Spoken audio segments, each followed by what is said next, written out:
Hello दोस्तों, एक बार फिर से आपका स्वागत है आपके अपने YouTube चैनल पे। आशा करता हूँ आप सभी लोग अच्छे होंगे, स्वस्थ होंगे, शानदार जिंदाबाद होंगे।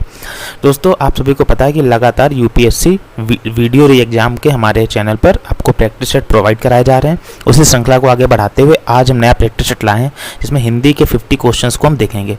जिनका कल एग्जाम है 27 तारीख को, वो आज इस वीडियो को देखेंगे तो होपफुली कुछ ना कुछ यहाँ से उनको बेनिफिट होने वाला है और उनके एग्जाम में कहीं ना कहीं यहाँ से कुछ क्वेश्चन देखने को जरूर मिलेंगे। तो चलिए पहला क्वेश्चन देखते हैं। क्वेश्चन है कि संक्षेपण मूल पाठ से कितने शब्दों में लिखना चाहिए। संक्षेपण का मतलब होता है जो हम लोग किसी चीज़ की समरी लिखते हैं, तो समरी कोई भी पार्ट होगा उसके कितने शब्दों से लिखनी चाहिए। इसको फैक्ट आपको याद करना पड़ेगा। 1/3 यानी कि 1/3 शब्द। अगर किसी में मान लीजिए अगर 90 शब्द हैं पूरे पाठ में, तो समरी में आपको उसमें से 30 शब्द लेने पड़ेंगे। तो वो एक वो एक जो होती है वो वेल समरी बोली जाएगी। ठीक है। अगला क्वेश्चन है कि हिंदी का प्रथम महाकाव्य क्या है। मोस्ट इंपॉर्टेंट क्वेश्चन है, हर एग्जाम में रिपीट लगभग होता है। तो प्रथम महाकाव्य है पृथ्वीराज रासो, और इसको लिखा किसने था? चंद्रबरदाई ने इसको लिखा था। ये बात आपको ध्यान रखनी पड़ेगी। ठीक है भाई। अगला क्वेश्चन देखते हैं कि किस शब्द में गढ़ का प्रयोग करके बहुवचन नहीं बनाया जा सकता। तो यानी कि नीचे 4 शब्द दिए हैं कि इसमें किस में गढ़ का प्रयोग नहीं किया जा सकता है, इसे ध्यान से समझिए। तो देवीगढ़ क्या होता है? भक्तगढ़, नेतागढ़, शिक्षकगढ़। तो भक्तगढ़ आपने सुना होगा, शिक्षकगढ़ सुना होगा, नेतागढ़ सुना होगा, लेकिन देवीगढ़ नहीं हो सकता। तो इसीलिए किसमें बहुवचन नहीं बनाया जा सकता? इसमें। तो हमारा करेक्ट ऑप्शन भी यहाँ पे क्या हो जाएगा? देवी। ध्यान रखेंगे आप लोग। ठीक है। आगे क्वेश्चन देखते हैं। चौथा है कि संयुक्त व्यंजन ज्ञा किससे बनता है। ठीक है। तो मैं ये बात ध्यान देनी है यहाँ पे, संयुक्त व्यंजन ज्ञा किससे बनता है। तो देखिए 4 हमारे संयुक्त व्यंजन होते हैं। आपको हम बता दें कौन कौन से होते हैं। छ, त्र, ज्ञा और स्रा, ये 4 होते हैं। इसमें से इन्होंने ज्ञा व्यंजन पूछा है, तो ज्ञा है तीसरा, और ये बनता है ज्या। ये जा में हलन लगता है, यानी कि व्यंजन जा और या, तो इनसे मिलके हमारा ज्ञा बनता है। बाकी 4 संयुक्त व्यंजन होते हैं। संयुक्त व्यंजन होता क्या कि जब 2 व्यंजन आपस में जुड़ते हैं तो उनसे एक व्यंजन बनता है, उसको संयुक्त व्यंजन कहते हैं। जैसे यहाँ पे जा एक व्यंजन और यहाँ भी एक यहाँ पे व्यंजन है। अगला क्वेश्चन है कि 2 व्यंजन जब एक साथ मिलते हैं तो क्या कहलाते हैं। अभी जस्ट हमने आपको पिछले क्वेश्चन में बताया कि जब 2 व्यंजन एक साथ मिलते हैं तो क्या कहलाते हैं, उनको हम लोग बोलते हैं संयुक्त व्यंजन। और संयुक्त व्यंजन कितने होते हैं हमारी हिंदी वर्णमाला में? 1 2 3 4। तो संयुक्त व्यंजन की संख्या 4 होती है। बात आप याद रखेंगे। अगला क्वेश्चन है कि भगानी का शुद्ध रूप निम्नलिखित में से क्या है। भगानी ये जो लिखा है ये अशुद्ध है, इसका शुद्ध रूप लिखना है। भगीनी, भागिन, भगिन या भगनी। तो इसका भगानी का जो करेक्ट जो प्रोनाउंसिएशन होगा या शुद्ध जो होगा वो भगनी होगा, भगनी। ये बात आप ध्यान रखेंगे। ठीक है। भगनी इसका करेक्ट आंसर हो जाएगा। अगला क्वेश्चन देखते हैं क्या है कि निम्नलिखित शब्दों में से शुद्ध शब्द को पहचानिए। इसमें कई शब्द दिए गए हैं, इसमें से हमें शुद्ध शब्द पहचानना है। तो जैसे पहला लिखा है आरसीवाद, इसको कई लोग जल्दबाजी में आशीर्वाद पढ़ेंगे, जबकि ये जो रा लगा है ये यहाँ पे लगा होना चाहिए, तो ये गलत हो गया। अध्ययन ऐसे लिखा नहीं जाता, ये भी गलत है। ऊनी नहीं होता है, ऊनी होता है, ये भी गलत है। तो बच्चा हमारा एक आजीविका, यही हमारा शुद्ध शब्द हो जाएगा। ठीक है। अगला क्वेश्चन है महोर्मी। महोर्मी का संधि विच्छेद कीजिए। तो महोर्मी का संधि विच्छेद जब आप करेंगे तो महत धन उर्मी ये नहीं होगा, महाधन उर्मी ये हो सकता है, बिल्कुल सही यही होना चाहिए। लेकिन 2 ऑप्शन ऐसे दिए गए हैं, महाधन उर्मी, तो आप दोनों में से किसी को भी मान सकते हो। ये भी आपका आंसर सही है और ये भी आंसर आपका सही है, कोई भी आप मान सकते हैं। ठीक है। यहाँ पे या तो आप एक काम कर लीजिए, मान लीजिए इसमें, चलो ठीक है, दोनों में से कोई भी आप मान लो सही है। अब महत धन उर्मी ये गलत है, तो महाधन उर्मी ही महोर्मी का संधि विच्छेद सही होगा। ठीक है। ये बात आप ध्यान रखेंगे। अगला क्वेश्चन है कौन सा व्यंजन संधि नहीं है। कौन सा व्यंजन संधि नहीं है, यहाँ पे देखते हैं। कई हैं जो इसमें से कौन सी व्यंजन संधि नहीं है, ये बात हमें पता करनी है। तो देखिए जहाँ पे आधा शब्द दिख जाए उसमें 95% वो व्यंजन संधि होता है। जैसे उद्धरण, उत धन दरड़, तो ये तो व्यंजन संधि है। तद्वित, तत् धन द्वित, ये भी सही है। वाकजाल, वाक धन जाल, ये भी सही है, ये भी व्यंजन संधि है। लेकिन रसायन व्यंजन संधि नहीं, ये बात आप ध्यान रखेंगे। ये स्वर संधि है, वो भी कैसी है? दीर्घ संधि। ठीक है। स्वर की दीर्घ संधि है। इसके बाद देखते हैं अगला क्वेश्चन है कि गौशाला में कौन सा समास है। गौशाला मतलब गाय के लिए जो वहाँ पे देखो, यहाँ पे जो शाला शब्द लिखा है, शाला शब्द का मतलब होता है बेसिकली कोई स्थान। तो गाय जहाँ पे रहती है उनका स्थान कौन सा होगा, तो गाय के लिए स्थान। जब के लिए बात आए तो ऐसे शब्द में तत्पुरुष होता है। देखिए द्वंद्व वहीं पे होगा जहाँ पे विरोध हो, जैसे रात दिन ऐसा कुछ हो। दिग वहाँ पे होगा जहाँ संख्या की बात की जाए, यहाँ संख्या की कोई बात है नहीं। बहुब्रीहि ऐसा होता है जिसका सेंस बिल्कुल अलग है। और गौशाला का मतलब जो गाय के लिए रहने का घर हो उनका, तो इसमें कोई सेंस अलग तो आ नहीं रहा। तो हमारा ऑप्शन कौन सा हो जाएगा, तत्पुरुष आ जाएगा। ठीक है, अगला क्वेश्चन हम पहुँचते हैं क्वेश्चन नंबर 11 पे। तो आई थिंक आपको ये क्वेश्चंस जितने भी हमने आपको करवाए हैं ये सारे आपको समझ आ रहे होंगे, और लगातार यहाँ पे जो हमारे क्वेश्चंस हैं वो अच्छे क्वेश्चंस आपको देखने को मिल रहे हैं। अब आ जाते हैं हम लोग क्वेश्चन नंबर 11 पे। क्वेश्चन 11 है कि कमल नयन में कौन सा समास है। समास आपको पता होगा कि 8 प्रकार के होते हैं, उसमें से कमल नयन में कौन सा समास है। द्विगु हो नहीं सकता क्योंकि संख्या की बात है नहीं, द्वंद्व है नहीं, संख्या की बात है नहीं।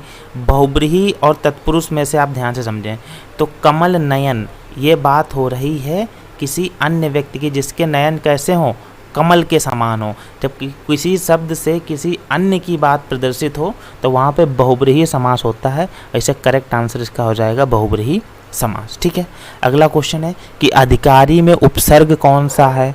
अधिकारी में कौन सा उपसर्ग है, तो जैसे आप पढ़ोगे शुरुआत में लिखा है अधि। उपसर्ग जो होते हैं वो शब्द से के शुरुआत में लगते हैं और प्रत्यय शब्द के बाद में लगते हैं। अधिकारी में स्टार्टिंग में लिखा है अधि, तो इसका उपसर्ग भी क्या हो जाएगा, अधि। बहुत ही सिंपल क्वेश्चन है, हर कोई से कर सकता है। अगला क्वेश्चन है बुरे अर्थ में प्रयुक्त होने वाला बद। जब कोई बुरा, किसी को बुरा शब्द बोला जाता है, मतलब किसी चीज़ की बुराई बताने, तो उसके शुरुआत में बद लगा दिया जाता है। ये किस भाषा के, तो जो बद उपसर्ग है ये किस भाषा का है, ये है हमारा उर्दू और फारसी का। ये अंग्रेजी का तो है नहीं, हिंदी का है नहीं, संस्कृत का है नहीं। जैसे कि लोग होते हैं सूरत के आगे लोग बोलते हैं बदसूरत, यानी कि जो सुंदर ना लगे। तो बद शब्द किसी चीज़ की बुराई या बुरे अर्थ में प्रयोग किया जाता है। ये उर्दू और फारसी भाषा का शब्द है। अगला क्वेश्चन है कि रसोइया में प्रत्यय। अब रसोइया में प्रत्यय बताना है। आप प्रत्यय भी हमने बताया प्रत्यय शब्द के बाद में लगता है, तो लास्ट में अगर आप पढ़ोगे तो लिखा है यहाँ पे इया, रसोइया। तो यहाँ पे करेक्ट आंसर भी हमारा क्या हो जाएगा, इया। आप देख सकते हैं कितने प्यार से और आसानी से आप सारे क्वेश्चन समझ रहे हैं, और ऐसे ही क्वेश्चन आपको एग्जाम में कल है अगर आपका तो देखने को मिलेंगे। निम्नलिखित शब्दों में से तत्सम शब्द को पहचानिए। अब देखिए तत्सम शब्द वो होते हैं जो संस्कृत भाषा से लिए जाते हैं और ज्यों के त्यों ही हिंदी में प्रयोग किए जाते हैं। अब जैसे यहाँ पे लिखा है कारण, लोहा, बंदर और दूध। दूध को दुग्ध बोलते थे, लोहा को लौह बोलते थे, बंदर को वानर बोलते थे, लेकिन कारण को कारण ही बोला जाता है। तो ये संस्कृत से सेम टू सेम हिंदी में प्रयोग होने लगा, इसलिए इसको हम लोग तत्सम शब्द की संज्ञा देंगे। ठीक है, अगला क्वेश्चन देखते हैं। गृध्र, गृध्र, गृध्र शब्द का तत्सम रूप, तद्भव रूप क्या है। अब गृध्र को इस समय हम लोग, ये है तत्सम, ये जो गृध्र है ये है तत्सम, और इसका तद्भव रूप बताना है। तो गीधना, गृध, गीधी, गीध। तो गृध्र का जो तद्भव रूप होता है वो गीध होता है। आप एक जानते हो कि ये एक पक्षी होता है गीध।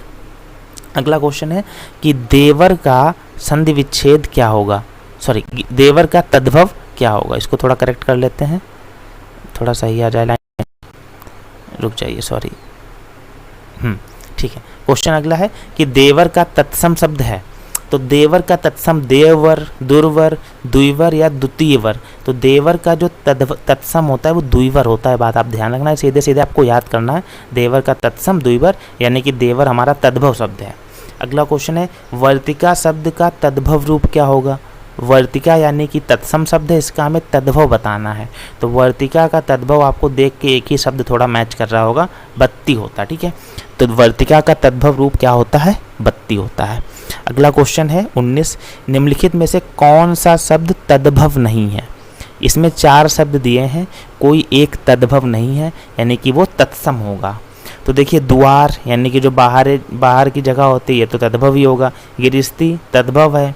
पाँव, पाँव हम लोग बोलते हैं, तद्भव है। लेकिन सायकाल, सायकाल थोड़ा संस्कृत जैसा शब्द लग रहा है और ये हमारा तत्सम शब्द हो जाएगा। ठीक है, ये बात आपको ध्यान रखनी है, समझ के भी और सुन के भी लग रहा होगा कि हमारा तत्सम शब्द है। ठीक है, इसके बाद हम लोग देखेंगे आगे क्वेश्चन है कि राष्ट्रपिता गांधी जी को राष्ट्रपिता कहा गया है, वाक्य में संज्ञा किससे किस में परिवर्तित हो रही है। अब गांधी जी तो किसी एक कास्ट को यानी कि जातिवाचक को रिप्रेजेंट कर रहे हैं और बाद में राष्ट्रपिता किसी एक व्यक्ति के बारे में बता रहे हैं ना, तो राष्ट्र के पिता सिंगल हो गए। तो ये जो बात है ये हमारी जातिवाचक से व्यक्तिवाचक में परिवर्तित हो रही है। देखिए गांधी जी तो किसी एक जाति को रिप्रेजेंट कर रहे हैं, लेकिन बाद में जाति का मतलब यहाँ पे जाति नहीं, मतलब जातिवाचक, जैसे गाय हो गई, स्टूडेंट्स हो गए, ये सभी एक जातिवाचक संज्ञा के उदाहरण होते हैं। और बाद में राष्ट्रपिता एक सिंगल पर्सन को रिप्रेजेंट कर रहा तो ये व्यक्तिवाचक हो जाएगा। ठीक है, आई थिंक इतनी बात आपको समझ आ गई होगी। करेक्ट ऑप्शन इसका जातिवाचक से व्यक्तिवाचक हो जाएगा। इसके बाद देखते हैं क्वेश्चन नंबर हम लोग 21। 20 क्वेश्चन हम लोगों ने आराम से कर लिए, अब 21 क्वेश्चन से शुरुआत करते हैं। ठीक है, क्वेश्चन है हमारा कि राम ने सुरेश के साथ मित्रता का निर्वाह किया, इसमें भाववाचक संज्ञा है। संज्ञा 5 प्रकार की होती हैं, उसमें से एक होता है भाववाचक।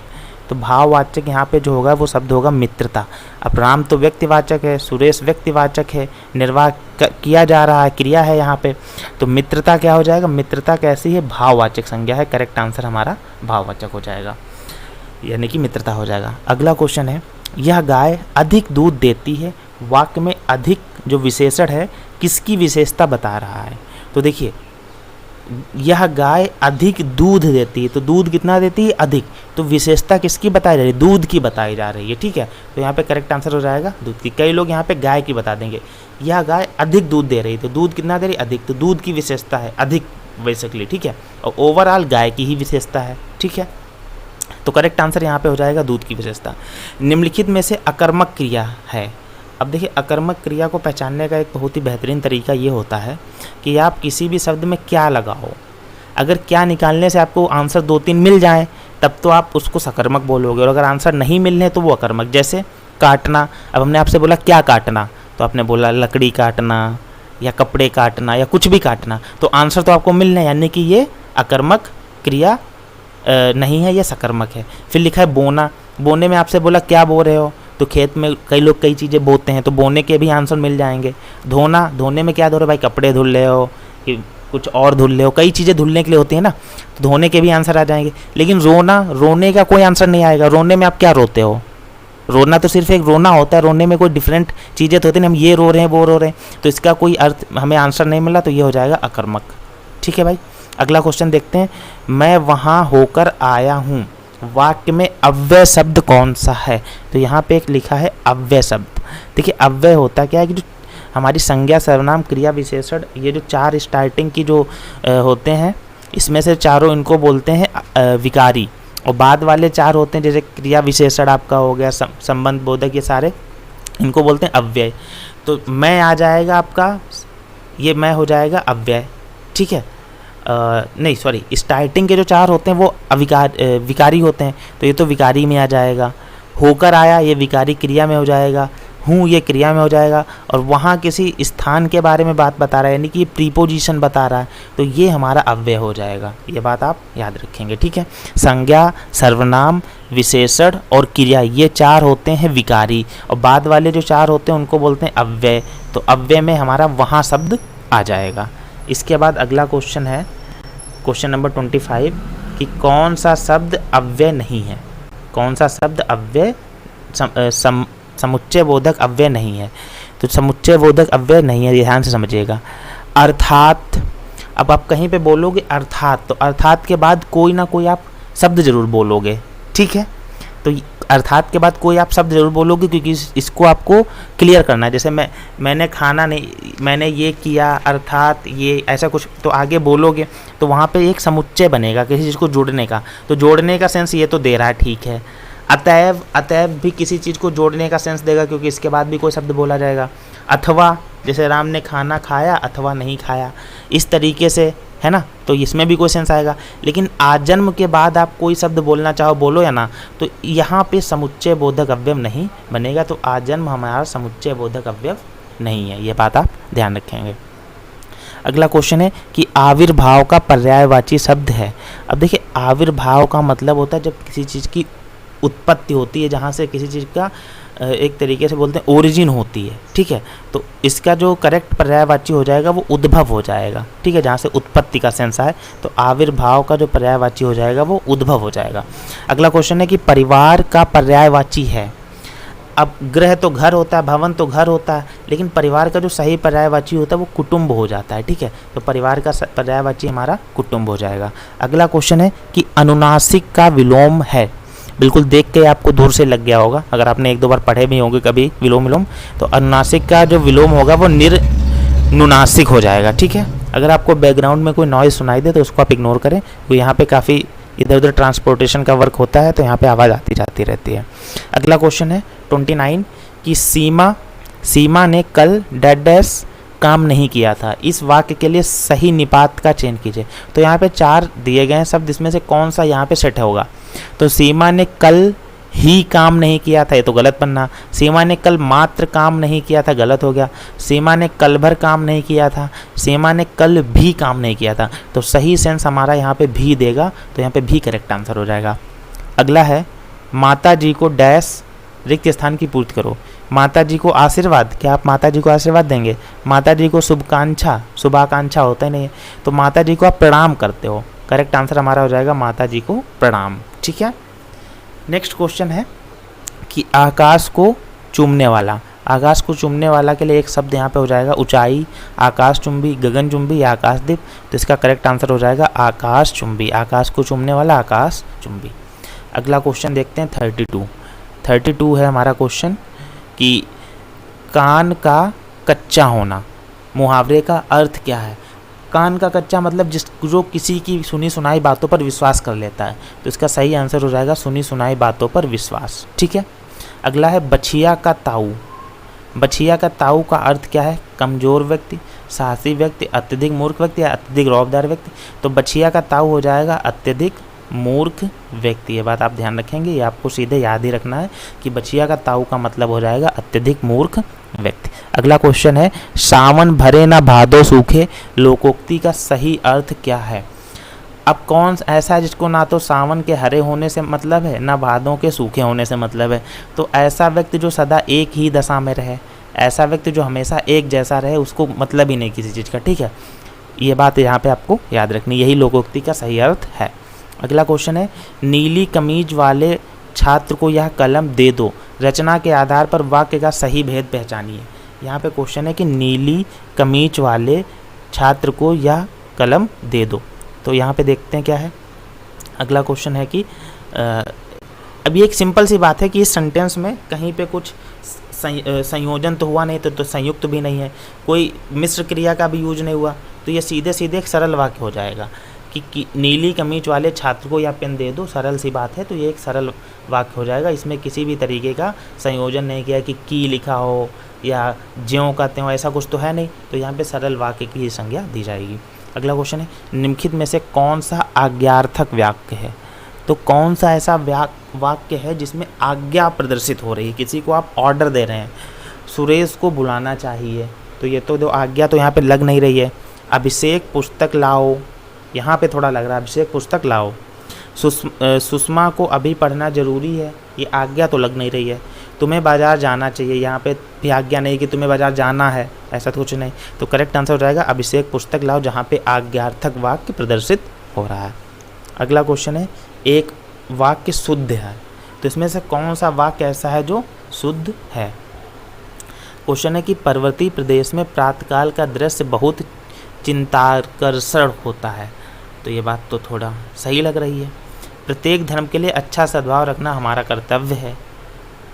मेरे वतन का अधिकांश भाग बच्चों की पढ़ाई में ही खर्च हो जाता है और इस बात का स्पष्टीकरण करना आवश्यक है। तो यहाँ पे जो सही शुद्ध वाक्य है वो पर्वतीय प्रदेश में प्रातःकाल दृश्य बहुत चिंताकर्षण होता है, ये बात बिल्कुल सही है, यही शुद्ध वाक्य माना जाएगा। उससे बैठा नहीं जाता है में कौन सा वाक्य है? तब देखिए कौन सा वाच्य है। वाच्य यहाँ पे 3 प्रकार के होते हैं, कृत्यवाच्य, कर्मवाच्य और भाववाच्य 3 होते हैं। और इसमें पूछा है उसमें बैठा नहीं जाता, तो जैसे उससे बैठा नहीं जाता, उससे खाया नहीं जाता, उससे चला नहीं जाता, तो ऐसी जब बात आए तो वहाँ पे हमेशा भाववाच्य होता है, ठीक है। और जिसमें कर्म की प्रधानता हो वहाँ पे कर्मवाच्य होगा, जिसमें कर्ता की प्रधानता वहाँ पे कृतवाच्य होगा। यहाँ पे भाव की प्रधानता कि उससे बैठा नहीं जाता, तो यहाँ पे भाववाच्य हमारा करेक्ट आंसर हो जाएगा। देखते हैं अगला क्वेश्चन 39 क्या है कि वाक्य में जिस शब्द से क्रिया के संबंध का बोध होता है उसे क्या कहते हैं। वाक्य में जिस शब्द से क्रिया के संबंध का बोध होता है उसे क्या कहते हैं। तो क्रिया से जहाँ पे संबंध होता है वहाँ पे करण कारक आता है, ठीक है। क्रिया के संबंध का जो बोध होता है तो वहाँ पे करण कारक होता है, ये बात आपको याद रखनी होगी। अगला क्वेश्चन है कि अधिकरण कारक के चिन्ह हैं। अधिकरण कारक के क्या क्या चिन्ह होते हैं। अब देखो, कर्ता ने, कर्म को, करण से, संप्रदान को के लिए अधिकरण में पर। अधिकरण जो होता है उसमें जो इसके जो कारक चिन्ह होते हैं वो होते हैं में और पर, ठीक है। तो यहाँ पे अधिकरण का मतलब हो जाएगा में और पर, यही इसके कारक के चिन्ह होते हैं। ये आपने अगर पढ़ा होगा तो वहाँ पे आपको बातें क्लियर होंगी। निम्न में से पुल्लिंग शब्द का चयन कीजिए। पुल्लिंग का मतलब ऐसा कौन सा है जो एक किसी मेल को प्रदर्शित करे। जैसे यहाँ पे लिखा पहिया।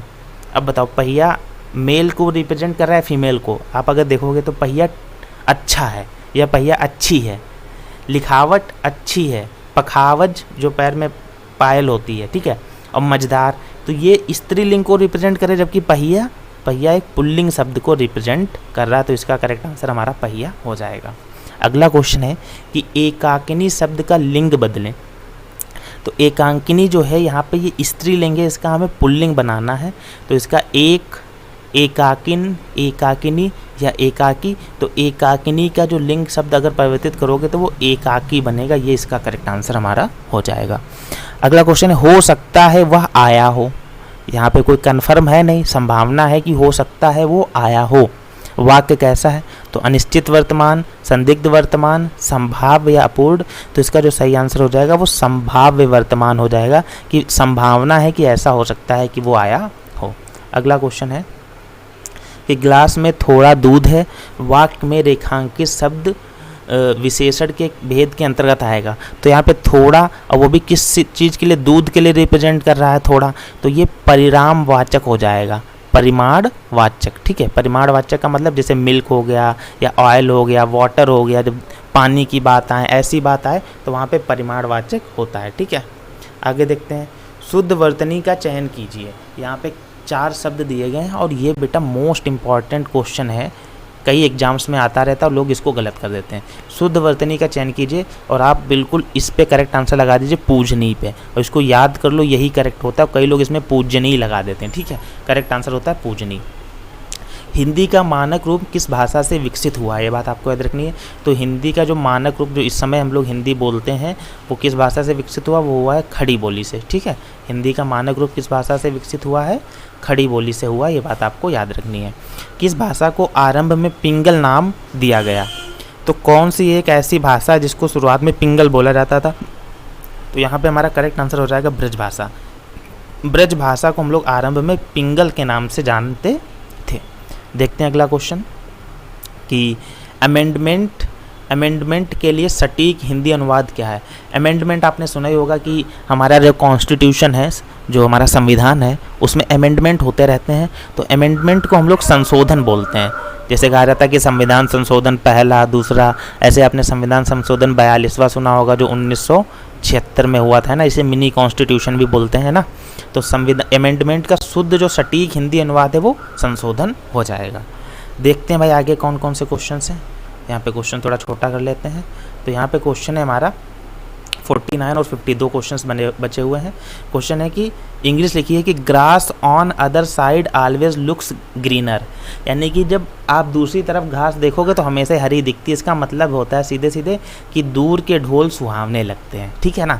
दूर से हर एक चीज़ सुहावनी लगती है, लेकिन जब आप उसके पास जाओगे, इसमें कहा जाता है कि ये काम दूसरा अगर कर दे तो बहुत आसान लगता है, जब वही काम आप खुद करोगे तो आपको पता चलता है कि वो कितना कठिन है ना। तो दूर के ढोल सुहावने लगते हैं।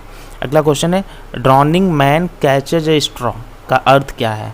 यानी कि कोई व्यक्ति जब डूब रहा होता है तो उसे भूसा यानी कि कोई तिनका भी मिल जाए तो उसका भी सहारा लेना चाहता है। तो इसका जो सही होगा अनुवाद वो होगा डूबते को तिनके का सहारा। ये बात आपने सुनी होगी, कोई व्यक्ति डूब रहा हो तो उसको अगर तिनका भी मिल जाएगा उसको भी पकड़ने की कोशिश करेगा कि उसकी जान बच जाए, है ना। तो यहाँ पे आपने देखिए जो 50 क्वेश्चंस हैं जो आपके हिंदी के आते हैं वीडियो री एग्ज़ाम में, वो हमने टोटल यहाँ पे कंप्लीट कर लिए हैं। और अब आपकी रिस्पॉन्सिबिलिटी कि आप इन क्वेश्चंस को ढंग से समझें, क्या आपने यहाँ से सीखा, क्योंकि एग्ज़ाम में हो सकता है इसी टाइप के क्वेश्चंस आपको देखने को मिल जाएं। तो अगर आपका कल यानी कि 27 जून को एग्ज़ाम है तो उसके लिए आपको मैं ऑल द बेस्ट बोलता हूँ और आप बहुत अच्छा से पेपर अपना दें और होपफुली आप इसी एग्ज़ाम में सेलेक्ट हो जाएं और अपने परिवार का नाम रोशन करें। धन्यवाद हमारे चैनल से जुड़े रहने के लिए। हमारे चैनल को सब्सक्राइब करना बिल्कुल ना भूलें। धन्यवाद।